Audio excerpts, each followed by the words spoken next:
HEP grew out of a program started by a small non-denominational church, Everybody's Tabernacle, and was incorporated in 1986. The initial objective of the mission has never changed: to be the last homeless shelter anyone who comes to us for help will ever need. What has changed has been the growth in the homeless population across all demographic lines and the complexity of the problems they manifest. We have evolved to meet those needs by offering a full continuum of care to the entire population: men, women, children, families, veterans, the mentally ill, the addicted, and the physically handicapped.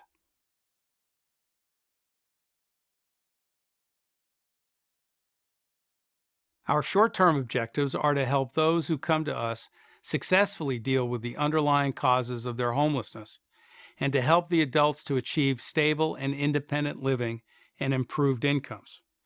For the children, a stable and secure home environment promotes a sense of self-worth and emotional security, which in turn leads to better school attendance, academic performance, and an opportunity to break the cycle of homelessness and dependence.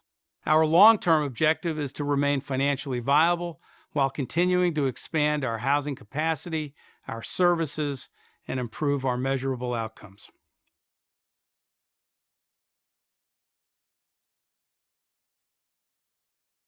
HEP is a leader in innovation. We were the first organization in our area to offer case management and financial support to families in crisis before they actually became homeless, as a cost-effective and efficient means of avoiding the trauma of homelessness. We have a free dental clinic with 25 volunteer dentists offering full-service dental care to our residents. We built a dedicated 32-unit individual apartment complex with a detached clubhouse for returning Iraq and Afghanistan homeless veterans suffering from PTSD and related mental and physical injuries, designed in coordination with the director of PTSD care at Bay Pines VA Hospital in St. Petersburg. This unique model of care is designed to meet the needs of a new generation of veterans. And these are examples of a much longer list of unique programs and partnerships designed to meet our community's needs.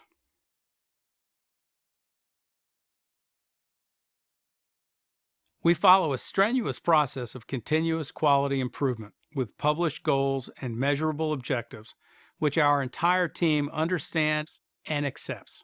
Individual treatment plans are developed for each client within 3 days of intake.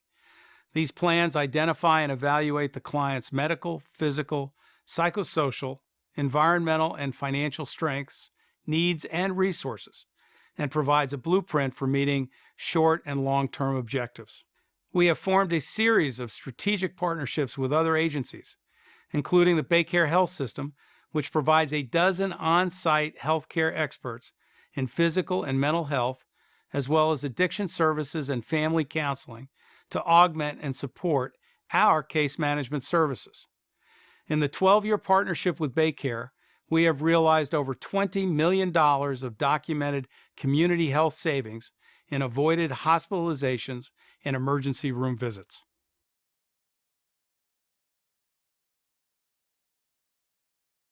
We record all activities within our own internally developed database and publish those metrics on our website every month. For example, in 2012, 41% of adults had increased incomes at exit. Treatment plans were completed for every guest within 3 days of intake, and all shelter guests saw their case manager at least once a week. Most importantly, only 14% of all those discharged returned to homelessness, and that is a number we continue to work on reducing each and every year.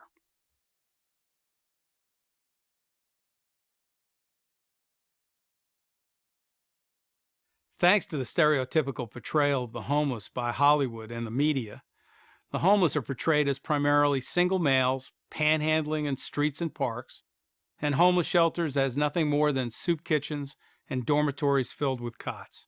The reality is quite different. In 2009, the latest survey available showed 34% of homeless were women, and 31% were children under the age of 18, and 18% were veterans. Homelessness is not the problem. It is a consequence of many other contributing factors, including unemployment, mental illness, alcohol and drug addiction, and service-related injuries like PTSD. Housing alone will not end homelessness. Only a comprehensive assessment followed by dedicated solutions, often taking years to effectively implement, will succeed.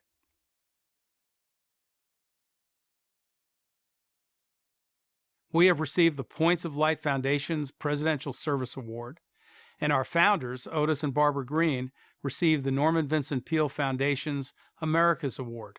HEP received from Bank America Foundation the prestigious Neighborhood Builders Award, the United States Department of HUD's Strengthening Communities Award, and most recently the Tampa Bay Business Journal's Nonprofit of the Year Award for 2011.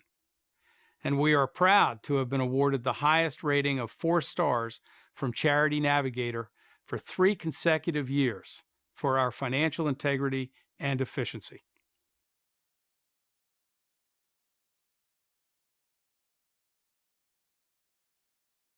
Our largest challenge is obtaining the resources necessary to meet the community need. Governmental support is capricious at best. For example, we currently house approximately 140 veterans and receive federal assistance for less than 100 of them. And yet, VA grant and per diem funding has been capped in our region. Therefore, HEP's most recent Veterans Initiative is funded entirely through private support. We expect further cutbacks at all levels of government. In anticipation of this, we have built an unrestricted endowment in excess of $3 million and have a 13,000 square foot thrift store generating significant revenue to support operations.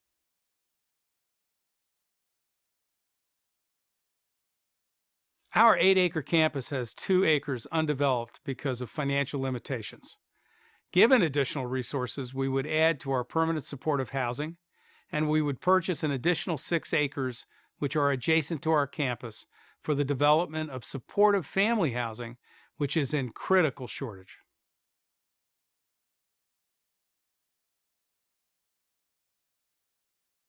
One in 4 hospital discharges in the Tampa Bay area involve diagnosis of mental health and addiction.